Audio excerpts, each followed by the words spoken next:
Hello guys, welcome back to another video by Kitchen Craft.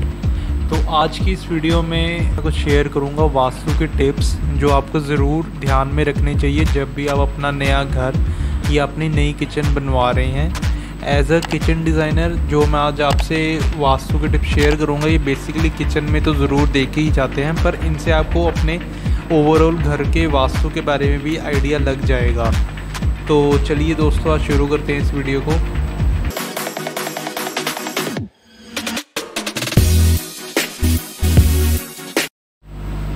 तो video में आगे बढ़ने से पहले जो हम आज वास्तु टिप्स के बारे में बात करेंगे, उनमें ये कुछ पॉइंट्स हैं जो मैं आपको आज बताऊंगा, जिसमें आपका आएगा placement of kitchen, placement of gas stove and cylinder, placement of sink and water points, placement of fridge और your refrigerator, colours as per Vastu, windows placement और वेंटिलेशन। लास्ट में हम बोनस कुछ टिप्स के बारे में बात करेंगे, डूज़ एंड डोंट्स, यानी जो आपको चीज़ें करनी चाहिए या नहीं करनी चाहिए आपकी किचन के अंदर। तो फ्रेंड्स, अब हम अपने सबसे पहले पॉइंट की तरफ चलेंगे, जो है where to place kitchen in the house plan, यानी जो आपके घर का मेन लेआउट प्लान है उसमें आपकी किचन की प्लेसमेंट कहाँ होनी चाहिए। तो जैसे कि आप अपनी स्क्रीन्स पर देख पा रहे हैं, एक इमेज है जिसमें एक प्लॉट की सारी डायरेक्शंस मेंशन्ड है, नॉर्थ वेस्ट साउथ ईस्ट। और इसके हिसाब से अगर हम देखा जाए तो जो हमारा इस पर वास्तु है उसके हिसाब से जो आपकी सबसे बेस्ट किचन की प्लेसमेंट है वो रहती है साउथ ईस्ट पोजीशन में, जिसको कि साउथ ईस्ट को अग्निकोण भी कहा जाता है। सो अगर इसका हम प्रैक्टिकल बेनिफिट देखें वास्तु के साथ साथ, तो इसमें जो सबसे मेन और क्रूशियल बेनिफिट है वो है आपकी नेचुरल लाइट, क्योंकि जब भी सनराइज़ होता है वो ईस्ट से होते हुए वेस्ट में सेट होता है। तो साउथ ईस्ट जो आपके कॉर्नर है इसमें आपके through out the day natural light बनी रहती है। तो that is one important factor. तो ये एज़ पर वास्तु के हिसाब से भी बहुत अच्छा माना जाता है, और एज़ पर अगर हम साइंटिफिकली तरीके से देखें तो उस हिसाब से भी ये बहुत अच्छा है, क्योंकि इस दिशा से आपको natural light, ventilation most of the time जो दिन में जितनी देर भी रहती है नेचुरल लाइट, वो आपको 90% मतलब यहाँ पर अचीव हो जाती है। अगर इसका अल्टरनेटिव देखा जाए तो आपका दूसरा जो कॉर्नर रहता है वो घर का नॉर्थ वेस्ट आप यूज़ कर सकते हैं एज ए किचन के लिए। ये ज़्यादा अच्छा तो नहीं माना जाता, बट अगर आपके पास साउथ ईस्ट नहीं मिल पा रहा है किचन के लिए जगह, तो आपको नॉर्थ वेस्ट में करना चाहिए। नॉर्थ ईस्ट और साउथ वेस्ट इनको पूरी तरह से प्रोहिबिटेड, यानी इनको पूरी तरह से मना ही किया जाता है कि आपको इनको घर के इन कोनों में अपनी किचन को नहीं बनवाना चाहिए। सबसे बढ़िया जो हमने बात करी पोजीशन की वो आपकी साउथ ईस्ट है, बिकॉज़ इस पोजीशन पे आपको जो सनलाइट है वो थ्रू आउट द डे मिलती है, और जो भी आपकी किचन में रात को नेगेटिविटी या आपके जर्म्स बैक्टीरिया जो रह जाते हैं किचन में, तो आपकी जब दिन में सबसे पहली किरणें किचन में पड़ती हैं तो उससे वो भी मर जाते हैं, मतलब they are mostly dead. So it is also good for your body and as per also your kitchen. So ये हमारा पहला पॉइंट था। तो आप इस इमेज से आप अंदाज़ा लगा सकते हैं आपकी किचन कौन सी बेस्ट रहेगी और कहाँ पर आपको किचन भी बिल्कुल नहीं बनवानी चाहिए। And now moving to our second point, that is placement of hob और gas cylinder in your kitchen। तो बेसिकली गाइस, जैसे आप अपनी स्क्रीन्स पे देख सकते हैं, ये एक लेआउट प्लान है किचन का जिसमें चारों डायरेक्शंस मार्क करी गई हैं। तो एज़ पर वास्तु के हिसाब से अगर हम देखें तो जो हमारा अग्निकोण वो साउथ ईस्ट है, तो हमारा जो फायर एलिमेंट भी है वो भी इसी जगह पर रहना चाहिए। तो इसमें गाइस आप या तो अपनी ईस्ट वॉल जो आप देख सकते हैं उसे यूज़ कर सकते हैं अपने हॉब के लिए और सिलेंडर प्लेसमेंट के लिए, और या तो फिर आप ये जो साउथ ईस्ट कोना है जो ये एरिया है आप इसे भी यूज़ कर सकते हैं। मोस्टली गाइस इसमें जो मेन बात है वो देखने वाली है वो है जब आप कुकिंग करें तो आपका जो फेस है वो ईस्ट की तरफ होना चाहिए। तो आपका जो ईस्ट वॉल है वो बेस्ट मानी जाती है for the cooking. Other factor scientifically भी देखा जाए तो जो मैंने आपको जैसे पहले बताया, natural light through out the day, जो सन की रोशनी है, सूरज की रोशनी आपके घर में पूरा दिन, आपके किचन में पूरा दिन बनी रहती है। तो जिससे जब भी आप कुकिंग भी कर रहे हैं तो एक तो आपकी बॉडी भी जो विटामिन डी उसको चाहिए वो एब्जॉर्ब कर रही है, और आपके जो फूड पे भी वो सन रेज, नेचुरल लाइट और नेचुरल वेंटिलेशन जो एक सर्कुलेट हो रही है किचन के अंदर, उससे आपका खाना भी काफ़ी अच्छा बनता है और आपकी जो बॉडी को एलिमेंट्स मिलने चाहिए खाने में से, तो वो भरपूर ऊर्जा में प्राप्त होते हैं। So coming to our third point, that is guys placement of water point and sink. तो जो हमारी किचन है गाइज, ये बेसिकली यहाँ पर both elements that is water और फायर, अग्नि और जो पानी है, वो दोनों एलिमेंट्स इसमें एक साथ होते हैं किचन में। तो बेसिकली एज़ पर वास्तु में जो लिखा गया है उसके हिसाब से जो आग और पानी है, इनको एक मिनिमम डिस्टेंस के अंतर में ही रखना चाहिए और कोशिश यही होनी चाहिए गाइस कि आपके जो काउंटर स्पेस है, जो बेसिकली आप ये देख रहे हैं ये काउंटर स्पेस, तो ये दोनों चीज़ें एक ही शेल्फ पे ना हो। अब जैसे इस लेआउट प्लान में आप देखते हैं, हमने जो हॉब है उसकी प्लेसमेंट ईस्ट वॉल पर की है और जो आपका सिंक एरिया है वो हमारा नॉर्थ ईस्ट की तरफ आ रहा है, बिल्कुल कोने पे।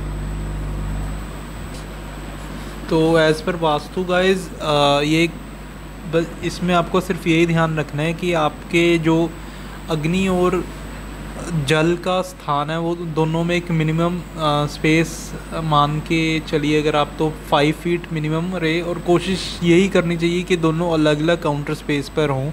इसमें अगर आप देख सकते हैं कि ज़्यादा दूरी भी नहीं है, ज़्यादा दूर भी नहीं है, बट स्टिल इनमें एक मिनिमम स्पेस है और आपको बीच में भी मूवमेंट मिल रही है इन दोनों के अंदर काम करने की।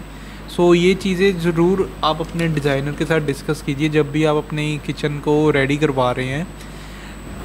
तो ये एज़ पर वास्तु भी बहुत ज़रूरी है। अगर गाइज़ आपको अपनी किचन हमसे रेडी करवानी है तो आप नीचे मेरी मेल दी हुई है कंपनी की और मेरा मोबाइल नंबर भी है, तो आप उस पर ज़रूर मुझे व्हाट्सएप या मेल कर सकते हैं अपने रिक्वायरमेंट्स को और हम आपको एज़ पर आपकी रिक्वायरमेंट्स आपसे डिज़ाइन दे सकते हैं। So guys, coming to our next point, that is the storage and the refrigerator area. So guys, जब आप अपनी किचन में जब भी डिज़ाइन करवाएं तो या आपके थ्रू आउट ये पॉइंट आपके थ्रू आउट घर पर भी अप्लाई कर सकते हैं। जो आपका साउथ और साउथ वेस्ट एरिया है, यहाँ पर आप मोस्टली जो आपकी हैवी चीज़ें हैं या आपका जो हैवी सामान है वो आप इस जगह पर स्टोरेज कीजिए। सो बेसिकली सेइंग आपका जो साउथ वेस्ट और ये वेस्ट एरिया है, इसको आप यूटिलाइज़ कर सकते हैं for storage of the heavy products, या आपका जो ज़्यादा क्वांटिटी में सामान है वो इस जगह पर यूज़ कर सकते हैं। किचन में भी गाइस जो आप अगर डिज़ाइन करें तो जो आपके जहाँ पर आपने अपना थोक में राशन और जो आपके पेंट्री यूनिट्स बनेंगे तो उनको कोशिश कीजिए कि वो साउथ वेस्ट वॉल और इसी जगह पर यूटिलाइज़ कर सकें आप इस जगह को। एज़ पर वास्तु गाइस ये जगह काफ़ी लकी मानी जाती है अपने स्टोरेज के लिए, अपने ग्रेन स्टोर करने के लिए, अपना जो स्नैक्स वगैरह स्टोर करने के लिए। एज़ पर वास्तु ही माना जाता है कि यहाँ पर अपना राशन रखने से वो काफ़ी फलता फूलता है आपके घर में और कभी भी आपके घर में कुछ भी हो जाए पर कभी भी खाने की कमी नहीं होती है।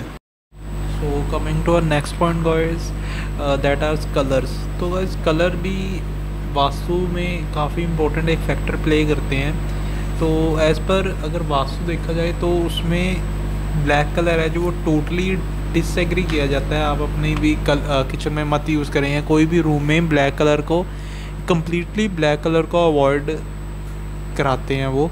बट जैसे जैसे अब जैसे मॉडर्नाइजेशन कुछ हुआ है तो ब्लैक कलर्स यूज़ हो रहे हैं अभी भी, पर जब आप एज अ वास्तु हम की बात करते हैं तो आपको आपका डिज़ाइनर या आपका जो कंसल्टेंट है वो अवॉइड करते हैं टोटली ब्लैक में। हाँ बिल्कुल, अब जो ब्लैक है वो कई हाईलाइट फैक्टर्स में यूज़ कर सकते हैं। जैसे अब आपका किचन में माने तो आपका टाइल्स हो सकती हैं या आपका काउंटर टॉप हो सकता है या एसेसरीज का कोई प्रोफाइल्स का कोई छोटा मोटा पार्ट हो सकता है जो आप ब्लैक में जाएँ। But as per vastu complete black kitchens को अभी अवॉइड कराया जाता है। और इसके अलावा गाइस जो आपकी किचन है, एक अगर हम इंडियन स्टैंडर्ड किचन की बात करें तो वो एक कम्पैक्ट साइज़ आते हैं, जैसे 10 बाय 12, 12 बाय 8 हो गया, 14 बाय 12 की किचन होगी। तो ये एक स्टैंडर्ड कम्पैक्ट साइज़ की किचन होती है इंडिया में। अगर आप इसमें डार्क कलर जैसे ब्लैक, ग्रे, डार्क ग्रे ऐसे टोन्स यूज़ करते हैं तो आपकी किचन ऑलरेडी जो एक कम्पैक्ट साइज़ की है वो इन डार्क कलर की वजह से और टाइट और स्पेस कंज्यूमिंग लगती है। तो एक ये प्रैक्टिकल फैक्टर भी है जिसके कारण हम डार्क कलर्स को अवॉइड करते हैं अप्लाई कराने के लिए। हाँ, और आजकल का इस किचन्स में मोस्टली जो आपके पेस्टल कलर्स हैं, जो जिसमें थोड़ा सा वाइट का मिक्सचर होता है, जैसे रोज़ गोल्ड हो गया, कैपेचिनो, बेज, या आपका फ्रोस्टी वाइट कलर हो गया, तो ये काफ़ी किचन को हाईलाइट भी अच्छे से करते हैं और ये काफ़ी सुंदर दिखती है आपकी किचन। तो जब भी आप एज़ पर अपनी किचन वास्तु के हिसाब से देख रहे हैं तो उसमें ब्लैक कलर को मिनिमम यूज़ कीजिए, और जो आपके पेस्टल कलर्स हैं जो मैंने आपको बताए, रोज़ गोल्ड, बेज, कैपेचिनो, ऐसे आप शेड्स में ज़्यादा जाइए। सेकेंडली, प्रैक्टिकल ऑल्सो देखा जाए तो आपकी जितना आप डार्क टोन यूज़ करेंगे आपको उतनी ही ज़्यादा किचन में लाइट्स भी प्रोवाइड करनी पड़ेंगी। तो at the end of the day आपका जब लाइट का बिल आएगा तो उसमें किचन का भी कुछ % ज़्यादा एड ऑन हो जाएगा because of the light factor. So coming to our next point, that is natural ventilation or the placement of windows. तो guys, as discussed earlier, जैसे हमने पहले भी डिस्कस कर चुके हैं कि जो आपका ईस्ट साउथ वाला जो कॉर्नर है या साउथ ईस्ट जो कॉर्नर है आपका, यहाँ पर आपकी नेचुरल लाइट है जो वो थ्रू आउट द डे या जो maximum hours light, natural light जो रहती है, तो आपको इस कॉर्नर पे वो उतनी देर मिलेगी या मैक्सिमम इस कॉर्नर पे ही मिलेगी आपको through out the day.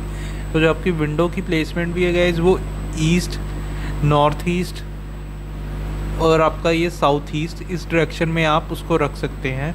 North वाला जो कॉर्नर है, नॉर्थ ईस्ट से भी यूज़ कर सकते हैं। तो गाइस, आजकल से ट्रेंड में भी हैं, किचन में भी आजकल काफ़ी लंबी विंडोज़ दी जा रही हैं। तो उसका पर्पस यही है कि किचन में जितनी नेचुरल लाइट जितने ज़्यादा समय के लिए रहे उतना ज़्यादा अच्छा है।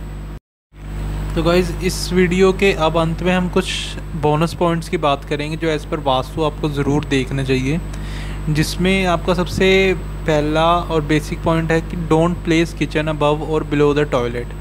तो गाइज़, जैसे अगर आपके घर की कंस्ट्रक्शन है, जो आपका घर का हाउस प्लान है, अब मान लीजिए आपका 2 या 3 स्टोरी घर बन रहा है, तो किचन ऑब्वियसली आपकी ग्राउंड फ्लोर पे आ जाती है, पर आपको अपने जो फर्स्ट फ्लोर और सेकंड फ्लोर का लेआउट प्लान है उसमें ये ध्यान रखना है कि आपका किचन के ऊपर कोई भी वॉशरूम, या आपके अगर किचन फर्स्ट फ्लोर पे है तो उसके नीचे कोई वॉशरूम नहीं होना चाहिए। तो ये एक सिंपल सा फैक्टर है गाइस, ये जो आपको ज़रूर ध्यान में रख के अपना लेआउट प्लान बनवाना चाहिए। And then second one is kitchen entrance should not be in the front of the main entrance. तो गाइस, जैसे अभी हम काफ़ी सारे नए मॉड्यूलर घर में जा रहे हैं, तो जिनके अब किचन जो है एंट्रेंस पे ही बनी होती है, बट उसमें एक इम्पॉर्टेंट बात देखने वाली है, जो आपका किचन जब आप किसी के घर में मेन एंट्रेंस कर रहे हो, यानी जो उनका मेन गेट है, मेन डोर नहीं, मेन गेट, तो बिल्कुल उसके सामने ही आपकी किचन की एंट्रेंस नहीं होनी चाहिए। हाँ, उसके आप थोड़ा सा लेफ़्ट या राइट में अपनी किचन को शिफ्ट कर सकते हैं, तो ताकि उससे जो आपको कोई बाहर से अंदर या बाहर जा रहा है उस पर भी आपको पता लगता रहेगा, नज़र बनी रहती है, और प्लस जो आपकी एंट्रेंस है वो भी एकदम डायरेक्ट नहीं होती है। तो ये एक अनदर फैक्टर है जो आप खुद चेक कर सकते हैं जब भी आप अपना कोई लेआउट प्लान बनवाएं। And the third factor is avoid having puja ghar above the hob and the sink. तो गाइस, ये एक लास्ट फैक्टर है जो आपको ध्यान रखना चाहिए जब भी आप अपने पूजा घर जो घर में बनता है, वो कभी भी आपकी किचन में जो सिंक है या जो चूल्हा हॉब है उसके ऊपर नहीं आना चाहिए। ये एज़ पर वास्तु बहुत ही गलत माना जाता है, और ये ऐसा बिलीव करते हैं कि इससे नेगेटिविटी घर में पैदा होती है। तो आप अपने पूजा घर का जो प्लेस है वो ज़रूर अपनी किचन के नीचे आ रहे सिंक और हॉब से ज़रूर एक बार टैली कर लें कि वो दोनों ऊपर नीचे मत हों, आगे पीछे आप थोड़ा रखाएं उसको, जिससे आपके घर में पॉजिटिविटी और अच्छी वाइब्स बनी रहें। तो गाइज़, आज की वीडियो के लिए बस इतना ही। ये कुछ वास्तु के इम्पॉर्टेंट टिप्स थे जो आप खुद ब खुद देख सकते हैं, आप अपने डिज़ाइनर के साथ कंसल्ट कर सकते हैं जब भी आप अपनी किचन बनवाएं। अगर आप गाइज़ अपनी रेडीमेड मॉड्यूलर किचन्स बनवाना चाहते हैं तो ज़रूर मुझे नीचे मेल पे या मेरे नंबर पे व्हाट्सएप कॉन्टैक्ट करें, और हम आपके ऑनलाइन किचन सर्विसेज भी देते हैं और आपके ऑन साइट पर आके किचन की कंस्ट्रक्शंस भी करते हैं। तो guys, thank you for watching. If you really like the video, please give a thumbs up and also subscribe to my channel. More informative content coming soon.